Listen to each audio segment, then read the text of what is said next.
bonjour à toutes et à tous et donc bienvenue dans cette masterclass de formation à la cyber liée à la détection des deepfakes, à la détection des contenus générés par intelligence artificielle. Alors un peu de contexte, en 2023, les outils d'IA génératifs se sont démocratisés auprès du grand public avec notamment l'arrivée de ChatGPT et de Midjourney. Donc les utilisateurs ont testé ces outils, ont créé des contenus, les ont utilisés pour faire de la traduction, pour générer du contenu, également pour être productif au quotidien dans des tâches par exemple, de développement, de debugging, etc., etc. Et puis au même moment, on a découvert aussi qu'il y allait avoir des usages malveillants donc de ces outils d'IA générative, avec notamment des acteurs malveillants qui les ont aussi utilisés pour, par exemple, massivement produire des emails de phishing.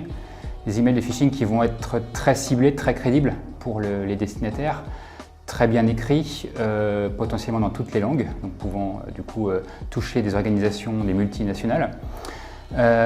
Également, donc, ça a été utilisé pour créer des deepfakes notamment jusqu'à des deepfakes vidéo, pour usurper par exemple des grands dirigeants dans des stratégies soit de déstabilisation, soit de fraude au président. Donc là, dans cette masterclass, on va donner quelques conseils à adopter au quotidien, puisque au quotidien, vous allez être maintenant confronté à des contenus générés par IA. Donc on va regarder notamment dans la campagne, on va faire un retour sur notre campagne de communication de ces derniers jours avec, donc vous aviez eu des exercices de détection de contenu avec des différents textes, des images, jusqu'à des vidéos, et on va voir ce qu'il fallait voir et dans ces différents contenus, en sachant que ce qu'on va dire aujourd'hui, peut-être que alors ça sera évidemment très utile, mais on fera une masterclass notamment dans 6 mois, puisque ces outils d'IA générative évoluent très vite, mois après mois, et les contenus sont de mieux en mieux faits et sont de plus en plus difficiles à détecter, les contenus générés par IA. On commence par les contenus textuels. On avait 2 posts Instagram, un mail, 2 mails et donc 2 articles. Ce qu'il faut regarder sur ces contenus textuels, déjà c'est l'orthographe, donc les IA ne font pas de faute d'orthographe. Et surtout après le style du texte. Donc dans les textes générés par IA, ils sont bien écrits mais ça reste assez superficiel. On dit la même chose plein de fois dans plein de phrases différentes. Donc par exemple sur le post Instagram, on dit plein de fois que la montre est éblouissante, est splendide et absolument géniale. Sur le mail, il y a un mail de vœux classique, il y a un mail de vœux qui vraiment est un peu trop euphorique sur cette année 2024 et donc qui finit avec un tirage au sort où en gros ce tirage au sort c'est le cadeau rêvé sur 2024. Voilà. Donc il faut bien regarder sur ces contenus textuels le style et le fait que finalement ça reste superficiel et ça dit souvent la même chose. Ça c'est ce que vous pouvez voir par vous-même en lisant. Et puis sur vos moteurs de recherche, vous pouvez du coup chercher des services de détection de contenu généré par IA. Donc il y en a pour des textes, il y en a pour des images, on le reverra. Pour les textes, alors, ils ne sont pas infaillibles, mais ça donne une info. Et donc par exemple, on va utiliser GPT-0, c'est un exemple parmi d'autres. Il vous suffit juste de copier-coller le texte sur lequel vous avez un doute et il va vous donner la probabilité que ça a été généré par IA.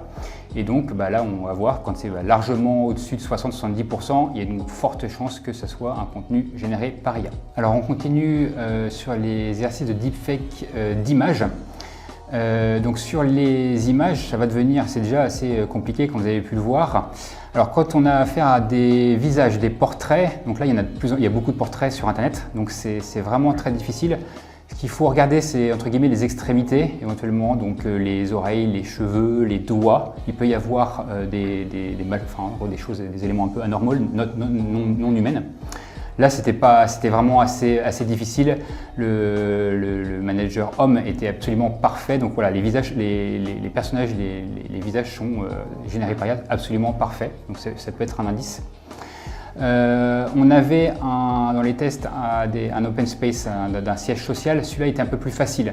Donc là, il y avait un certain nombre de choses anormales sur la photo. Donc les visages, notamment en arrière-plan, étaient vraiment étranges.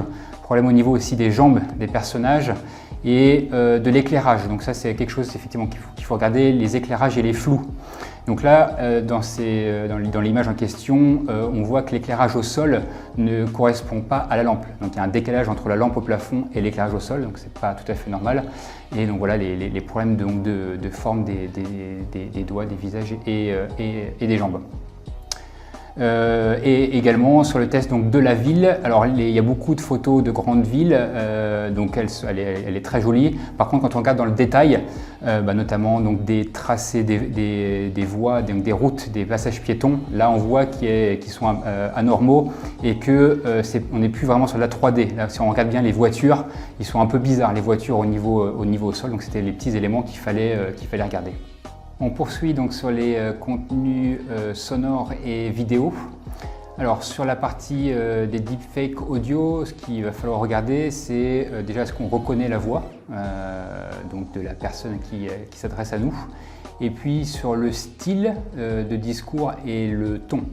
Donc là, dans ce cas-là, moi, c'est mon président donc, qui me parle et je ne suis pas dans un cas réel comme si je recevais un message vocal voilà, sur ma boîte vocale de téléphone. Donc là, la voix, elle est assez bien imitée. C'est pas tout à fait la même, mais c'est assez bien imité. Ça va être de mieux en mieux. Donc pourquoi pas. Mais là, ce qu'il fallait vraiment voir, c'était le style. C'est-à-dire que le message là, de Florent, il est assez catastrophique hein, sur les impacts de l'IA sur la cybersécurité. Et ce message, il est délivré un petit peu sans humanité, quoi, sans exclamation. C'est complètement monotone, c'est catastrophique, mais voilà, il est clairement toujours le même ton. Et alors que normalement, il a son style, il peut manier l'humour. Là, en général, l'IA ne sait pas encore faire vraiment de l'humour. En tout cas, les blagues pourries de mon président, il ne sait pas encore les faire. Sur les contenus vidéo, il y a la même chose. Donc il y a une partie audio, donc ça, c'est un peu les mêmes caractéristiques qu'il faut regarder. Et après, sur le contenu donc, de vidéo, donc l'image animée, plusieurs choses à regarder. En gros, est-ce que les mouvements sont humains? Donc les mouvements notamment des yeux. Est-ce que les yeux fixent bien la caméra ou partent un petit peu dans tous les sens? Les mouvements, la synchronisation entre ensuite ce que dit la personne et ses lèvres, la synchronisation labiale, est-ce qu'elle est aussi cohérente? Si un homme a une barbe, ça, ils ont du mal à gérer entre la barbe et la synchronisation labiale, ça peut être mal géré, donc ça il faut le regarder. Voilà, et donc comme on l'a dit aussi sur la partie des textes, hein, il y a des outils qui existent on peut leur donner tous ces contenus-là pour qu'ils donnent un avis. C'est un avis.